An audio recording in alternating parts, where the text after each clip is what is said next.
Manikonda golden temple వద్ద eco కారులో ఒక వ్యక్తి డెడ్ బాడీని గుర్తించారు స్థానికులు. వెంటనే పోలీసులకు సమాచారం అందించడంతో పోలీసులు ఈకో వెహికల్ దగ్గరికి రావడం జరిగింది. ఆ వెహికల్లో ఉన్న డెడ్ బాడీని తీయడం జరిగింది. ప్రస్తుతం మనం చూస్తున్నాం ఆ డెడ్ బాడీని ప్రస్తుతం కుటుంబ సభ్యులు పోలీసులు మార్చురీకి తరలిస్తూ ఉన్నారు. వాళ్ళ కుటుంబ సభ్యులందరూ కూడా ఇక్కడే ఉన్నారు. చనిపోయిన వ్యక్తి పేరు రమేష్ గా చెప్తున్నారు. ఇతను ట్రావెల్స్ బిజినెస్ చేస్తాడు.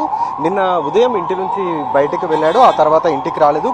ఇవాళ ఉదయం ఈ సమాచారం తెలియడం జరిగింది. కారులో ఒక వ్యక్తి చనిపోయి ఉన్నాడన్న విషయం తెలిసి వాళ్ళు వెంటనే ఇక్కడికి రావడం జరిగింది. వాళ్ళు కుటుంబ సభ్యులు చనిపోయింది రమేష్ గా గుర్తించడంతో పోలీసులు కేసు నమోదు చేసి ప్రస్తుతం అయితే డెడ్ బాడీని పంపించడం జరిగింది ఉస్మానియా మార్చురీకి. అయితే నోటి నుండి రక్తస్రావం రావడంతో ఇతను హార్ట్అటాక్ ఏదైనా వచ్చి అలాంటి ప్రమాదంలో ఇతను చనిపోయాడా లేకపోతే ఏదైనా అఘాయిత్యానికి పాల్పడి ఉండవచ్చా అన్న కోణంలో ప్రస్తుతం అయితే పోలీసులు దర్యాప్తు చేస్తున్న పరిస్థితి మనకు కనబడుతుంది. క్లూస్ టీమ్ని రంగంలోకి దింపారు. వాళ్ళు అవసరమైన ఆధారాలను అయితే సేకరించడం జరిగింది. కుటుంబ సభ్యులంతా కూడా షాక్లో ఉన్నారు. అసలు ఇలాంటి ఘటన జరుగుతుందని తాము ఊహించలేదు. నిన్న ఉదయం పని ఉందని చెప్పి ఇంట్లోంచి బయటికి కారు తీసుకుని వెళ్ళిపోయాడు. ఆ తర్వాత రాకపోవడంతో ఏదైనా పనిలో ఉండొచ్చని భావించాము, కానీ ఇలా జరుగుతుందని తాము ఊహించలేదని చెప్తున్నారు.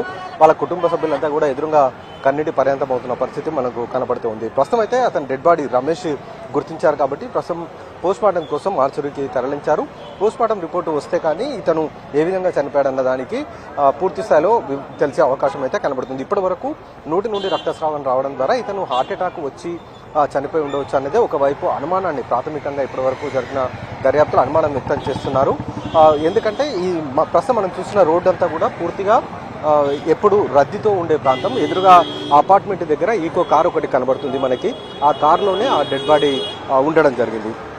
ఆ ఈకో కార్లో ఉదయం ఇక్కడికి మార్నింగ్ వాకింగ్కి వచ్చిన వాళ్ళు చూసి డెడ్ బాడీ ఒకటి కారులో ఉండడాన్ని గుర్తించడం జరిగింది. వెంటనే వాళ్ళు పోలీసులకు సమాచారం అందించడం జరిగింది. ఈ మొత్తం ఘటనకు సంబంధించి నార్సింగి పోలీసులు కేసు నమోదు చేసి ఒకవైపు దర్యాప్తు చేస్తున్నారు. అనుమానాస్పద మృతి కిందనే కేసు నమోదు చేసి దర్యాప్తు చేస్తున్న పరిస్థితి అయితే ప్రస్తుతం మనకు కనబడుతూ ఉంది. ఇంకా కేసుకు సంబంధించిన అంశంలో క్లూస్ టీమ్ ఆధారాలు కీలకంగా మారబోతున్నాయి.